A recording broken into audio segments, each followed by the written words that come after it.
తొలిపలుకు channel కు స్వాగతం. నేను లాలిత్య. నేటి ముఖ్యాంశాలు చూద్దాం. ప్రధాని మోదీతో వెనిజులా తాత్కాలిక అధ్యక్షురాలి భేటీ, ఇంధన వాణిజ్య సహకారంపై కీలక చర్చలు. ఏపీ మంత్రివర్గ సమావేశంలో కీలక నిర్ణయాలు. అమరావతి అభివృద్ధి నుంచి ఉద్యోగాల కల్పన వరకు విస్తృత సమీక్ష. జనసేన సంస్థాగత బలోపేతానికి శ్రీకారం. 175 నియోజకవర్గాల్లో ప్రత్యేక కమిటీల ఏర్పాటు. వెన్నుపోటుకు 2 ఏళ్లు అంటూ వైసీపీ నిరసన కార్యక్రమాలు. ఎన్నికల హామీలు అమలు కాలేదని ప్రభుత్వంపై విమర్శలు.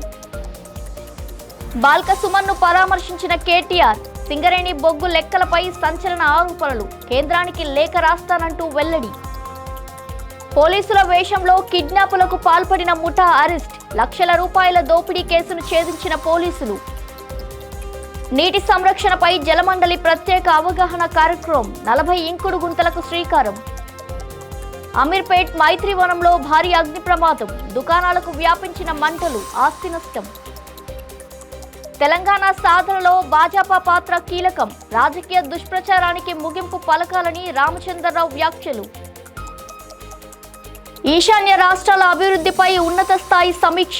షిల్లాంగ్లో ఈశాన్య మండలి సమావేశానికి ముఖ్య అతిథిగా హాజరైన అమిత్ షా. పంచాయతీలకు జాతీయ పురస్కారాల ప్రదానం. గ్రామీణాభివృద్ధిలో మహిళల నాయకత్వానికి కేంద్రం ప్రశంసలు. విపత్తుల నివారణలో సమిష్టి కృషి అవసరం. బ్రిక్స్ సమావేశంలో ఒడిశా సీఎం మోహన్ చరణ్ మాజీ పిలుపు. అక్రమ చొరబాటుదారులపై గుజరాత్ పోలీసుల ఉక్కుపాదం. అదుపులోకి తీసుకొని పలువురిపై కేసులు నమోదు. భారత్ వెనిజులా ద్వైపాక్షిక సంబంధాల బలోపేతానికి కీలక అడుగుపడింది. 5 రోజుల అధికారిక పర్యటనలో భారత్కు వచ్చిన వెనిజులా తాత్కాలిక అధ్యక్షురాలు డెల్సీ రోడ్రిగేజ్ న్యూఢిల్లీలోని హైదరాబాద్ హౌస్లో ప్రధాని నరేంద్ర మోదీతో భేటీ అయ్యారు. ఈ సందర్భంగా ఇంధన భద్రత, వాణిజ్యం, పెట్టుబడులు, ఔషధ తయారీ, ఆరోగ్య రంగం, సాంకేతిక సహకారం తదితర అంశాలపై ఇరు దేశాల ప్రతినిధులు విస్తృతంగా చర్చించారు. వెనిజులా నుంచి ముడి చమురు దిగుమతులను పెంచుతున్న నేపథ్యంలో ఈ భేటీ ప్రాధాన్యం సంతరించుకుంది. భారత్ వెనిజులా మధ్య ఆర్థిక, ఇంధన భాగస్వామ్యాన్ని మరింత విస్తరించే దిశగా ఈ సమావేశం సానుకూల సంకేతాలు ఇచ్చిందని అధికారులు పేర్కొన్నారు. ముఖ్యమంత్రి నారా చంద్రబాబు నాయుడు అధ్యక్షతన జరిగిన ఆంధ్రప్రదేశ్ మంత్రివర్గ సమావేశంలో రాష్ట్ర అభివృద్ధి, సంక్షేమానికి సంబంధించిన పలు కీలక అంశాలపై విస్తృతంగా చర్చ జరిగింది.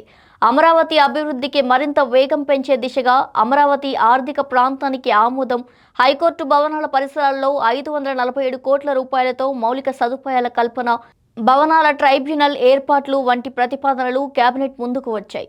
రాజధాని ప్రాంతంలో అగ్నిమాపక విభాగం ఏర్పాటు, నగర గ్యాస్ పంపిణీ వ్యవస్థ, జిల్లా శీతలీకరణ వ్యవస్థ, పర్యాటక అభివృద్ధి కార్యక్రమాలపై కూడా చర్చించారు. అదేవిధంగా క్వాంటమ్ వ్యాలీ భూముల కేటాయింపు, జలవనరుల ప్రాజెక్టులు, సౌర విద్యుత్ కేంద్రాల ఏర్పాటు, ఇళ్ల స్థలాల క్రమబద్ధీకరణ, పలు సంస్థలకు భూ కేటాయింపులు, అగ్రిగోల్డ్ డిపాజిటర్ల కేసుల పరిష్కారం వంటి అంశాలు కూడా మంత్రివర్గం పరిశీలించింది. ఉద్యోగుల పదవీ విరమణ వయస్సు పెంపు ప్రతిపాదనతో పాటు రాష్ట్ర పునర్నిర్మాణం, అభివృద్ధి, సంక్షేమమే ప్రభుత్వ ప్రధాన లక్ష్యమని సీఎం చంద్రబాబు మరోసారి స్పష్టం చేశారు. జనసేన పార్టీని క్షేత్రస్థాయి నుంచి మరింత బలోపేతం చేసే దిశగా పార్టీ అధ్యక్షుడు పవన్ కళ్యాణ్ కీలక నిర్ణయం తీసుకున్నారు. రాష్ట్ర వ్యాప్తంగా 25 పార్లమెంట్, 175 అసెంబ్లీ నియోజకవర్గాల పరిధిలో పార్టీ నిర్మాణ సమాచార సేకరణ కమిటీలను ఏర్పాటు చేశారు. జన సైనికుల నుంచే భవిష్యత్ నాయకత్వాన్ని తీర్చిదిద్దాలనే లక్ష్యంతో ఈ కమిటీలు పనిచేయనున్నాయి. క్షేత్రస్థాయిలో పార్టీ కోసం అంకిత భావంతో పనిచేస్తున్న కార్యకర్తలు, నాయకుల సేవలు, నాయకత్వ లక్షణాలు, ప్రజల్లో ఉన్న ఆదరణ వంటి అంశాలపై సమాచారాన్ని సేకరించి పార్టీ అధిష్టానానికి నివేదిక అందించనున్నాయి. ప్రతి పార్లమెంట్ నియోజకవర్గానికి 28 మంది సభ్యులతో కమిటీలు ఏర్పాటు చేయగా వీటిలో సీనియర్ నాయకులు, సాధకులు, వీర మహిళలకు కూడా ప్రాధాన్యం కల్పించారు. కమిటీల నివేదికలను పరిశీలించిన అనంతరం పార్టీ బాధ్యతల కేటాయింపుపై తుది నిర్ణయాన్ని పవన్ కళ్యాణ్ స్వయంగా తీసుకోనున్నారు. కష్టపడిన ప్రతి జన సైనికుడికి గుర్తింపు కల్పించడమే ఈ వినూత్న వ్యవస్థ ప్రధాన ఉద్దేశమని పార్టీ వర్గాలు వెల్లడించాయి. అనంతపురంలో వైసీపీ ఆధ్వర్యంలో వెన్నుపోటుకు 2 ఏళ్లు పేరుతో నిరసన కార్యక్రమం నిర్వహించారు.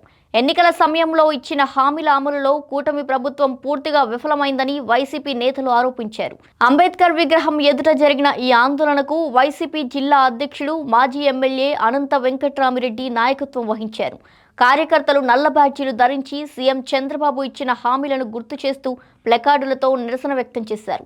ప్రజలకు ఇచ్చిన హామీలను వెంటనే అమలు చేయాలని, లేకపోతే రాష్ట్ర వ్యాప్తంగా ఆందోళనలు మరింత ఉధృతం చేస్తామని వైసీపీ నేతలు హెచ్చరించారు. ఇటీవల అరెస్ట్ అయి చెంచల్గూడ జైలులో ఉన్న మాజీ ఎమ్మెల్యే బాల్క సుమన్ను పరామర్శించేందుకు బీఆర్ఎస్ వర్కింగ్ ప్రెసిడెంట్ కేటీఆర్ జైలుకు వెళ్లారు. అనంతరం మీడియాతో మాట్లాడిన ఆయన సింగరేణి బొగ్గు నిల్వల లెక్కలపై తీవ్ర ఆరోపణలు చేశారు. దాదాపు 40 లక్షల మెట్రిక్ టన్నుల బొగ్గును లేనిది ఉన్నట్టుగా రాష్ట్ర ప్రభుత్వం చూపిస్తుందంటూ ఆరోపించారు. ఇంత పెద్ద స్థాయిలో అవకతవకలు జరుగుతున్నాయని చెబుతుంటే కేంద్ర ప్రభుత్వం ఎందుకు స్పందించడం లేదని ప్రశ్నించారు. ఈ వ్యవహారంపై ముఖ్యమంత్రి మౌనం పాటించడం పలు అనుమానాలకు తావిస్తుందని విమర్శించారు. సింగరేణి అంశంపై కేంద్ర మంత్రి కిషన్ రెడ్డికి లేఖ రాసి సమగ్ర విచారణ కోరనున్నట్టు కేటీఆర్ వెల్లడించారు. రాష్ట్ర ప్రజలకు వాస్తవాలు తెలియాల్సిన అవసరం ఉందని ఆయన పేర్కొన్నారు. హైదరాబాద్లో పోలీసుల పేరుతో కిడ్నాప్లు, బెదిరింపులు, అక్రమ వసూళ్లకు పాల్పడుతున్న నకిలీ ముఠాను సైబరాబాద్ పోలీసులు అరెస్ట్ చేశారు. వ్యాపారవేత్తలు, ధనికులను లక్ష్యంగా చేసుకుని పోలీసులమని నమ్మబలికి డబ్బులు దోచుకుంటున్నట్టు దర్యాప్తులో వెల్లడైంది.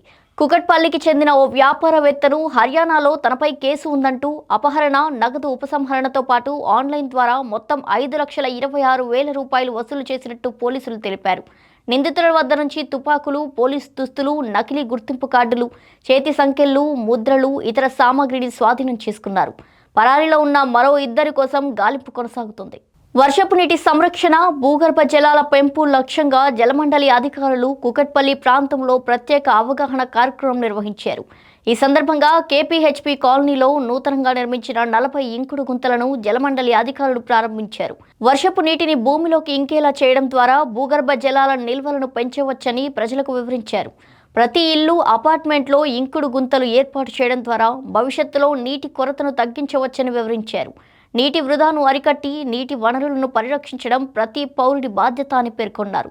నగర వ్యాప్తంగా నీటి సంరక్షణపై అవగాహన కార్యక్రమాలు కొనసాగిస్తున్నామని, ప్రజల భాగస్వామ్యంతోనే ఈ ఉద్యమం విజయవంతమవుతుందని జలమండలి అధికారులు తెలిపారు.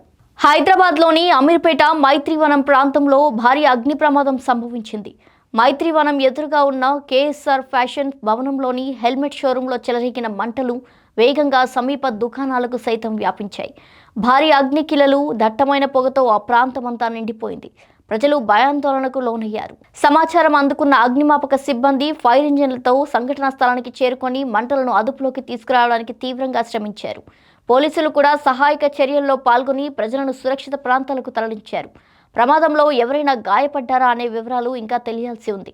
మంటలు పూర్తిగా అదుపులోకి వచ్చిన తర్వాత అగ్ని ప్రమాదానికి గల కారణాలపై అధికారులు దర్యాప్తు చేపట్టనున్నారు. జనసేన అధినేత పవన్ కళ్యాణ్ సభకు అనుమతి ఇచ్చి ఉంటే వివాదమే ఉండేది కాదని, సమావేశాలు నిర్వహించుకోవడం ప్రతి రాజకీయ పార్టీకి రాజ్యాంగబద్ధ హక్కు అని బీజేపీ రాష్ట్ర అధ్యక్షుడు రామచంద్రరావు అన్నారు. ప్రధాని నరేంద్ర మోదీ, ముఖ్యమంత్రి చంద్రబాబు, ఉప ముఖ్యమంత్రి పవన్ కళ్యాణ్లపై కొందరు అనవసర రాజకీయాలు చేస్తున్నారంటూ ఆయన విమర్శించారు. తెలంగాణ అంశాన్ని మళ్లీ రెచ్చగొట్టే ప్రయత్నాలు జరుగుతున్నాయని ఆరోపించారు. తెలంగాణ రాష్ట్ర సాధనలో భాజపా పాత్రను ఎవ్వరూ విస్మరించలేరని, చిన్న రాష్ట్రాలే సమర్థ పరిపాలనకు మార్గమనే నమ్మకంతోనే భాజపా తెలంగాణకు బేషరతుగా మద్దతు ఇచ్చిందని తెలిపారు. పార్లమెంట్లో తెలంగాణ బిల్లుకు పూర్తి సహకారం అందించామని, సుష్మా స్వరాజ్, అరుణ్ జైట్లీ వంటి నాయకుల మద్దతు రాష్ట్ర ఆవిర్భావంలో కీలకమైందని గుర్తు చేశారు.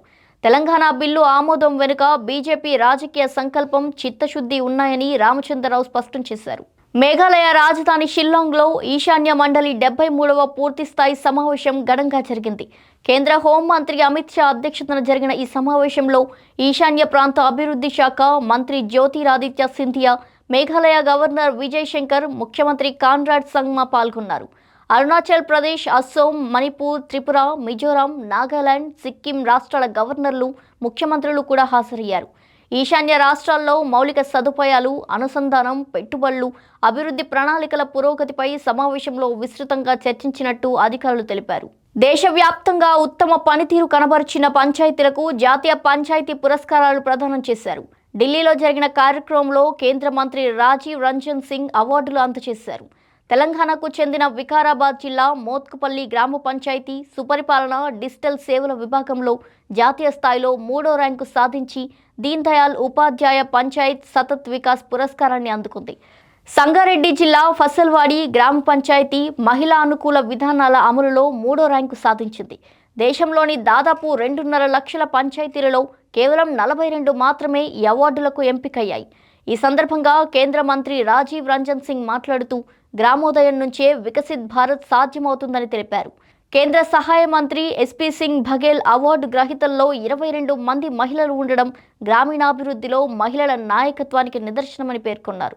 బ్రిక్స్ రెండో సాంకేతిక సమావేశంలో ఒడిశా ముఖ్యమంత్రి మోహన్ చరణ్ మాజీ విపత్తుల ప్రమాద నివారణపై కీలక ప్రసంగం చేశారు. స్థైర్యం, నవకల్పన, సహకారం, సుస్థిరత అనే సమావేశ అంశం ప్రపంచ సమాజానికి అత్యంత అవసరమైందని పేర్కొన్నారు. ప్రాణాలు, జీవనోపాధి, భవిష్యత్ తరాలను రక్షించేందుకు దేశాలు కలిసికట్టుగా పనిచేయాల్సిన అవసరం ఉందన్నారు. విపత్తుల ప్రమాద నివారణ అనేది కేవలం అత్యవసర స్పందన అంశం మాత్రమే కాదని, సుస్థిర అభివృద్ధి, ఆర్థిక స్థిరత్వం, మానవ భద్రతకు పునాది అని స్పష్టం చేశారు. ఒడిశా విపత్తుల నిర్వహణలో సాధించిన పురోగతి గురించి ప్రస్తావించారు. ప్రపంచ దేశాలు అనుభవాలు పంచుకొని సమిష్టి చర్యలు చేపట్టాలని పిలుపునిచ్చారు. గుజరాత్లో అక్రమ వలసలపై పోలీసులు భారీ స్థాయిలో ప్రత్యేక ఆపరేషన్ చేపట్టారు. మ్యూల్ హంట్ 2.0, డెల్టా హంట్ పేర్లతో నిర్వహించిన తనిఖీల్లో సూరత్, అహ్మదాబాద్ ప్రాంతాల్లో 290 మందికి పైగా అనుమానితులను అదుపులోకి తీసుకున్నారు. వీరిలో ఇప్పటికే 131 మందికి పైగా బంగ్లాదేశ్కు చెందిన అక్రమ వలసదారులుగా గుర్తించగా, సూరత్లో మరో 85 మంది విదేశీయుల గుర్తింపును అధికారులు నిర్ధారించారు. మహిళలు, చిన్నారులు కూడా ఈ జాబితాలో ఉన్నారు. నకిలీ పత్రాలతో దేశంలో నివసిస్తున్న వారిపై కఠిన చర్యలు తీసుకుంటామని, చట్ట ప్రకారం స్వదేశాలకు పంపించే ప్రక్రియ కొనసాగుతుందని పోలీసులు తెలిపారు. అక్రమ వలసల నియంత్రణ, అంతర్గత భద్రతా పరిరక్షణ లక్ష్యంగా తనిఖీలు మరింత విస్తరించనున్నట్టు వారు స్పష్టం చేశారు. ఇవి ఇవాల్టి బులెటిన్ డీటెయిల్స్. మరో బులెటిన్తో మళ్ళీ కలుద్దాం. చూస్తూనే ఉండండి తొలి పలుకు న్యూస్.